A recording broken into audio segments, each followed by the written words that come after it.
आज का हमारा विषय है संधि। तो चलिए संधि को पढ़ते हैं। संधि का अर्थ होता है मेल। जब दो वर्णों के, देखो यहाँ पे वर्षों लिखा हुआ है, ये गलत है, यहाँ पे वर्णों आएगा ऐसे। जब दो वर्णों के मेल से उनके मूल रूप में परिवर्तन या विकार आ जाता है तो वो क्या कहलाती है? संधि। जैसे कि नर जमा ईश क्या बन गया? नरेश। विद्या जमा अर्थी विद्यार्थी।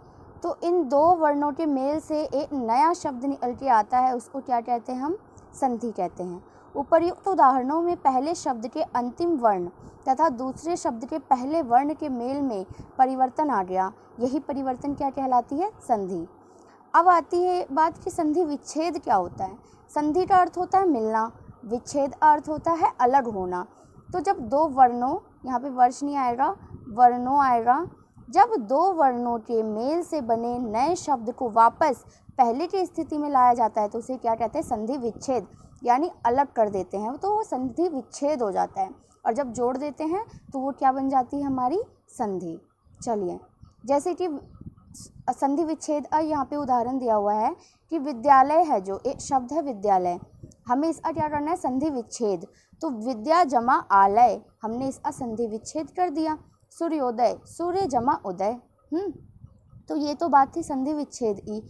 अब आते हैं वापस से अपने संधि पे। तो संधि के भेद कितने होते हैं? 3। स्वर संधि, व्यंजन संधि और विसर्ग संधि। तो सबसे पहले स्वर संधि पढ़ेंगे। स्वर संधि क्या होती है कि स्वर का मतलब आपको पता है कि स्वर संधि यानी स्वरों का मेल, सीधी सी बात है। दो स्वरों के मेल से होने वाले परिवर्तन को स्वर संधि कहते हैं। जैसे महा जमा आत्मा, महात्मा। हिम जमा आलय, हिमालय। स्वर संधि के भी कितने भेद हैं? 5। अब हम स्वर संधि कर रहे हैं, इसके भी निम्नलिखित 5 भेद होते हैं। पहला दीर्घ संधि, गुण संधि, वृद्धि संधि, यण संधि और अयादि संधि। चलिए अब इन सबको पढ़ते हैं।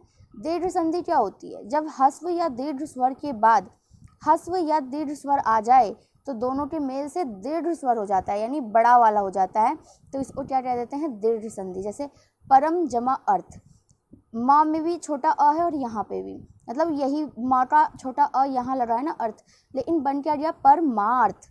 यानी ये जो मिला तो ह्रस्व स्वर, लेकिन बन क्या गया है? माँ पे अ की मात्रा जुड़ रही, बड़ा वाला आ गया, तो वो क्या हो गया? दीर्घ संधि। इसी तरीके से और भी उदाहरण है, जैसे सार जमा अंश, सारांश। न्याय जमा अधीश, न्यायाधीश। देह जमा अंत, देहांत। मत जमा अनुसार, मतानुसार। भाव जमा अर्थ, भावार्थ। चलिए, ये हुई बात दीर्घ संधि की। इसमें और भी नीचे और भी उदाहरण दिए हैं, जैसे हिम जमा आलय, हिमालय। छात्र जमा आवास, छात्रावास। ठीक है, इसका संधि विच्छेद भी दिया हुआ है। इन्होंने कुछ उदाहरण यहाँ पे बताए हुए हैं, जैसे आ जमा आ क्या बनेगा? आ। जैसे विद्या जमा आलय भी क्या बन गया? विद्यालय। शिव जमा आलय, शिवालय। तो ये कुछ उदाहरण दिए हुए हैं और स्वर भी बताए हुए हैं कि कौन कौन से हैं। दूसरा है हमारा गुण संधि। गुण संधि क्या होती है? आ का मेल ई और बड़ी ई से होने पर क्या बन जाता है? ए। ऊ जमा बड़ा ऊ से होने पर क्या बन जाता है? री। तथा री से होने पर क्या बन जाता है? अर हो जाता है। ठीक है, इसे क्या कहते हैं? गुण संधि। ये अपने गुण बदलता रहता है। जैसे कि नर जमा इंद्र क्या बन गया? नरेंद्र। ए की मात्रा जुड़ रही। नर जमा ईश, नरेश, है ना। ऐसे ही पर जमा उपकार, परोपकार। ओ बन गया। महा जमा उत्सव, महोत्सव। चलिए वृद्धि संधि पढ़ते हैं। वृद्धि संधि में अ या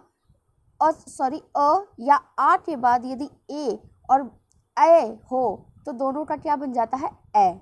यदि अ या आ के बाद ओ या आ जाए तो दोनों क्या होंगे? ओ होंगे। चलिए उदाहरण देखते हैं। जैसे हमने बताया कि अ जमा आ क्या बन जाता है और ए जमा बड़ा ए क्या बन जाता है? ए। तो देखो यहाँ पे देखो, सदा जमा एव, छोटा ए था ना तो क्या बन गया? बड़ा वाला ए, सदैव। अब ये वाला देखो, वन जमा औषधि, वनौषधि। जल जमा औध, जलौध। चलिए यण संधि पढ़ते हैं।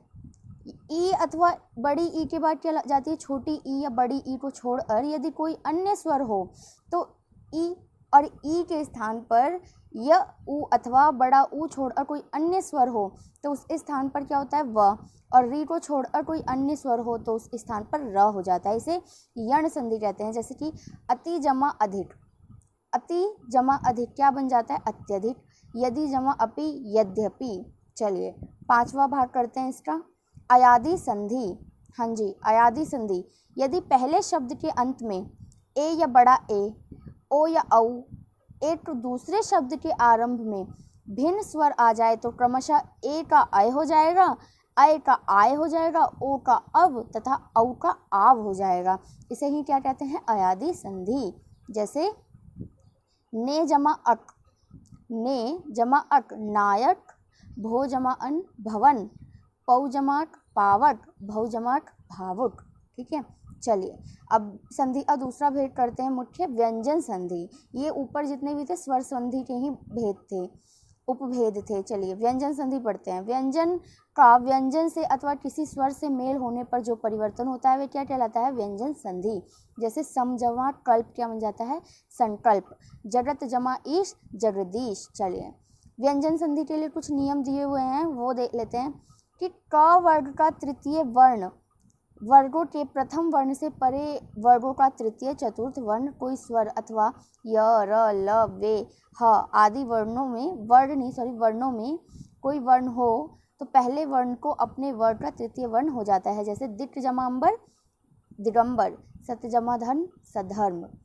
ठीक है, दूसरा नियम दिया है ख वर्ग अब पंचम वर्ग के प्रथम तथा तृतीय वर्ण से परे पांचवा वर्ण हो तो उस स्थान पर उसी वर्ग का पांचवा वर्ण हो जाता है। जैसे वाक जमा मय वांगमय, सत्य जमा मार्ग सन्मार्ग। चलिए ये सी के कुछ नियम दिए हुए हैं।